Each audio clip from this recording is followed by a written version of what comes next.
मंदिरातून घरी येताना चुकून ही रिकामा कलश घरी घेऊन येऊ नये। या नियमांचे पालन करणे खूपच महत्त्वाचे आहे।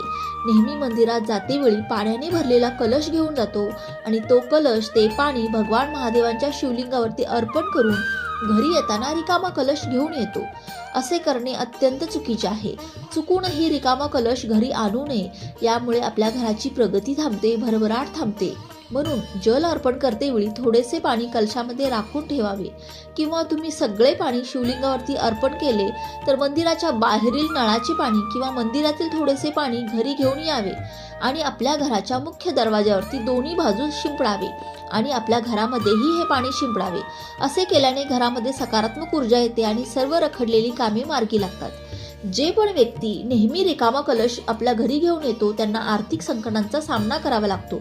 म्हणून कधीही रिकामा कलश घरी घेऊन येऊ नये। व्हिडिओ आवडल्यास लाईक, सबस्क्राईब करा। श्री स्वामी।